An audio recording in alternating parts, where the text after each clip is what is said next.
Qual será o salário de Vanderlei Luxemburgo no Corinthians e qual a chance de a Nike virar fornecedora de material esportivo do São Paulo? Vídeo de hoje do canal do Nicola responde essas duas perguntas e fala sobre as finanças de Palmeiras, Corinthians, São Paulo e Santos. Verdão segue na frente com alguma folga, mas vantagem já foi maior. Preciso te atualizar sobre um dos piores negócios feitos pelo Flamengo nos últimos tempos. Tem informação importante no Atlético Mineiro envolvendo a SAF.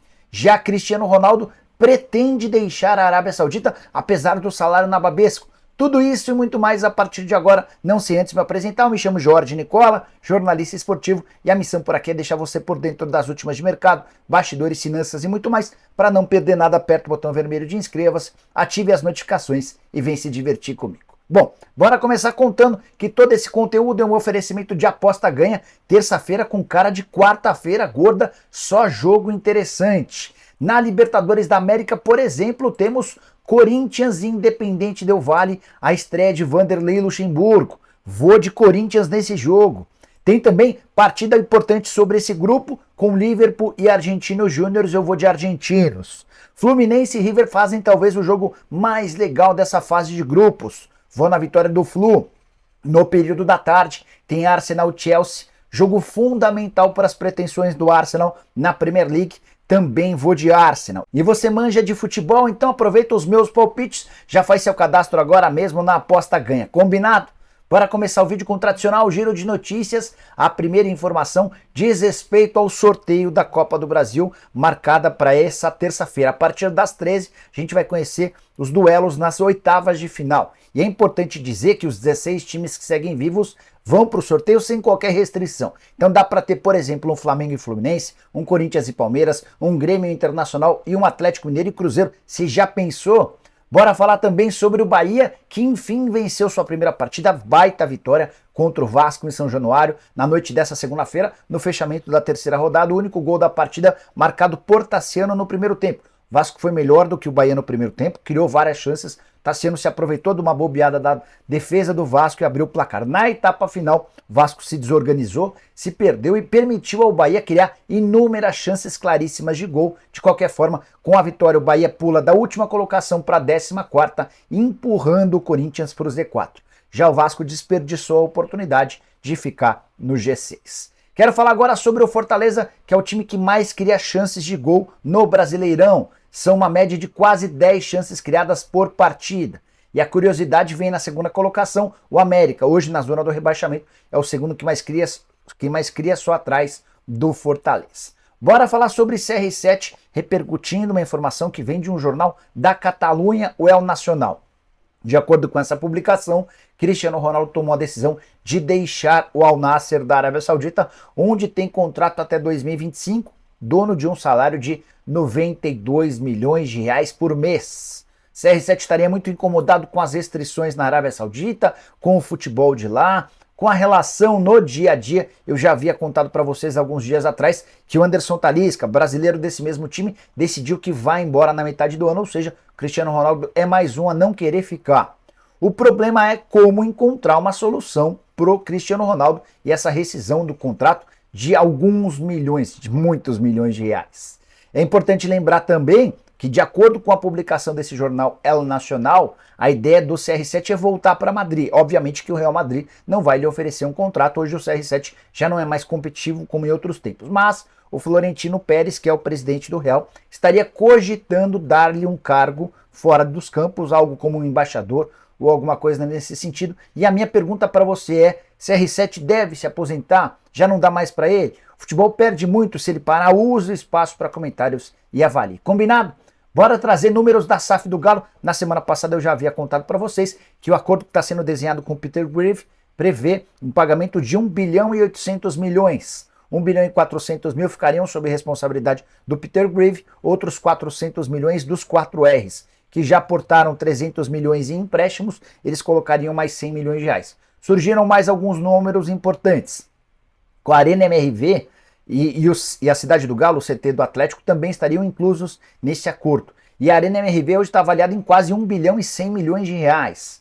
Já a Cidade do Galo avaliada em quase 200 milhões de reais. Tendo o aporte dos 4Rs, nesse momento o aporte que já foi feito foi de 270 milhões de reais. A gente deve ter novidade nos próximos dias sobre uma convocação do Conselho Deliberativo para aprovação. Primeiro da SAF, do Atlético se transformando numa sociedade anônima do futebol, e depois, no momento seguinte, aprovação da venda específica para o Peter Greve. Já houve toda a diligência, que é aquela investigação que o possível dono do clube faz em relação às contas do Galo. O Peter Greve já aprovou essa diligência, então está tudo bem encaminhado para que o Atlético seja o próximo clube a virar sociedade anônima do futebol. Quero falar agora sobre o Palmeiras numa comparação com Corinthians, São Paulo e Santos sobre finanças. Palmeiras segue sendo o clube que mais arrecada entre os 4 grandes de São Paulo, e aí que vem o primeiro ponto importante. Palmeiras viu sua diferença em relação à arrecadação cair para Corinthians e São Paulo para um menor nível desde 2017, ou seja, Palmeiras que vinha nadando de braçadas segue à frente dos rivais, mas já sem tanta diferença. No ano passado, o Palmeiras arrecadou 856 milhões de reais, uma queda de 12% em relação ao seu próprio número de 2021. Já o Corinthians, por sua vez, arrecadou muito mais na temporada passada na comparação com 21. Foram 779 milhões de reais contra 506 milhões. São Paulo também cresceu e bateu 657 milhões de reais, eram 476 do ano anterior. Santos se manteve em quarto com números ruins, 342 milhões em 2022 contra 407 milhões em 2021. Só para você entender a diferença entre Palmeiras e Santos hoje, significa que o Palmeiras fatura 2,5 vezes mais do que o Peixe, um número absurdo. Quero explicar um pouquinho mais dos números do Palmeiras, que é o motivo do vídeo. Primeiro, a diferença muito grande em relação a direitos de TV. O Palmeiras viu despencar em suas cifras em relação a direitos de TV. Em 2021 foram 551 milhões, em 2022 289 milhões. Transferências de atletas 174 milhões, marketing 165 milhões, bilheteria 87 milhões, sócio torcedor e clube social, cada um deles 50 milhões, além de 42 milhões com outras receitas. Tenho chamado a atenção já há algum tempo para o marketing palmeirense. O Verdão fechou um acordo antigo e longo com a Crefisa e com a FAM. Esse acordo se tornou obsoleto. Hoje o que o Palmeiras arrecada com a sua principal patrocinadora é muito abaixo do que, por exemplo, Corinthians e Flamengo. Há necessidade de uma revisão do contrato. O problema é como é que se resolve isso, levando em consideração que a dona da patrocinadora é também a presidente palmeirense. Bora falar sobre o salário de Vanderlei Luxemburgo. Essa foi uma das perguntas que mais me fizeram durante a live do Nicola desse domingo. Repassei por uma fonte do Corinthians e a pessoa respondeu da seguinte maneira: Nicola, Luxemburgo não ganha mais do que 500 mil reais por mês, posso te assegurar.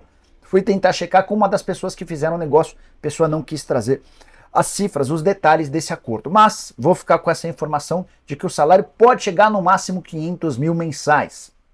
Curiosidade, ao Mano Menezes, com quem o Corinthians conversou antes do Luxa, a proposta havia sido feita em 1 milhão de reais por mês, ou seja, o Luxa chega para ganhar pelo menos metade daquilo que ganharia o Mano Menezes. Nem se falou em cifras com o Tite, importante lembrar que o Tite era o grande sonho, mas não houve nem a oportunidade de se falar em valores. O Tite estava reticente e não queria trabalhar no futebol brasileiro. Nomes como o do Tata Martino, que foi oferecido durante o fim de semana para o Corinthians, o técnico argentino, que já comandou Barcelona, a seleção argentina e a seleção mexicana. Esse cara chegaria para tentar ganhar no mínimo 2 milhões de reais por mês. Cheguei a conversar com o empresário dele.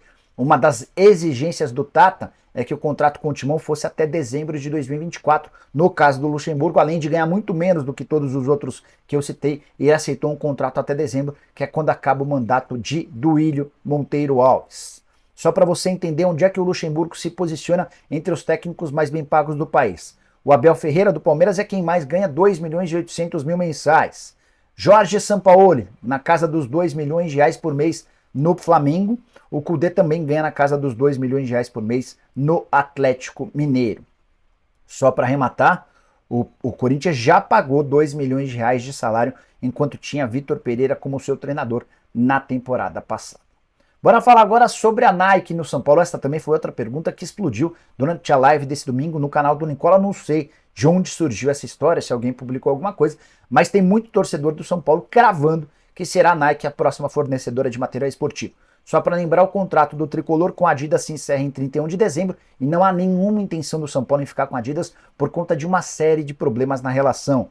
A Adidas não tem entregado os materiais para os atletas, tem deixado faltar produtos no mercado. Até um dos lançamentos que deu super certo, uma camisa inspirada numa coleção super vitoriosa do Tele Santana, foram pouquíssimos produtos colocados à venda. Esses produtos esgotaram rapidamente e o São Paulo deixou de faturar uma boa grana. Se tivesse mais produto à disposição do mercado, certamente as vendas seriam espetaculares e o São Paulo colocaria mais grana em caixa. Mas, voltando a essa questão da Nike, consultei uma fonte importante dentro do São Paulo que está muito ligada a essa discussão a respeito da substituta da Adidas, e a pessoa respondeu que a chance de a Nike se tornar a futura fornecedora de material esportivo do São Paulo é zero. Não há nenhuma negociação entre as partes. O que eu imagino a partir dessa resposta é que a exclusividade que o Corinthians tem com a Nike impede que o São Paulo ou qualquer outro clube paulista discuta qualquer condição de acordo com a Nike. Essa pessoa com quem conversei do São Paulo afirmou o seguinte, abre aspas, estamos conversando com algumas empresas, mas ainda sem definição, fecha aspas. O São Paulo pretende encaminhar esse acordo até o mês de agosto para que a próxima fornecedora de material esportivo tenha tempo de começar a produzir os uniformes que serão utilizados na temporada de 2024. A única certeza é que a Adidas está fora. Bora falar sobre um péssimo negócio no Flamengo. Arturo Vidal, contratado na temporada passada, com pompa, com muito moral, mas dentro de campo a coisa não funciona. Primeiro, por conta do custo-benefício dele. Ele tem salários fixos de R$1.100.000 por mês. Com bonificações, esse valor ultrapassa R$1,5 milhão mensais. Está entre os jogadores mais bem pagos do Flamengo e também do futebol brasileiro. Só que, apesar do alto investimento, o retorno dentro de campo é baixo. Mesmo com Jorge Sampaoli, com quem ele já trabalhou na seleção chilena, foram campeões da Copa América, coisa não funciona. O Vidal foi titular nas derrotas contra o Internacional no domingo anterior e nesse final de semana contra o Botafogo. Jogador que não consegue apresentar mais o ritmo de outros tempos, talvez influenciado pelos 35 anos de idade, e a torcida do Fla pegou a enorme birra do Vidal. A única boa notícia em relação a esse assunto é que o contrato se encerra em dezembro, e a chance de renovação é praticamente zero. O Vidal precisaria arrebentar com a camisa do Fla daqui até o fim do ano, para que tivesse a oportunidade da extensão desse vínculo. Na atual temporada, 17 jogos, nenhum gol e 2 assistências. Esses foram os números do chileno. Queria a sua opinião sobre essa contratação. O Flamengo acertou ou errou quando foi buscar o Vidal? Na oportunidade eu até julguei uma possibilidade interessante, o cara com enorme currículo no exterior, poderia chegar para agregar. Mas eu não vejo o Vidal sendo uma peça importante, uma peça determinante. E mais do que isso, não vejo uma intensidade do Vidal que justifique sua presença na condição de titular. Eu acho que há atletas que podem entregar mais, até por isso o Vidal no meu time seria reserva até o fim do ano, quando eu não renovaria em hipótese alguma. E você,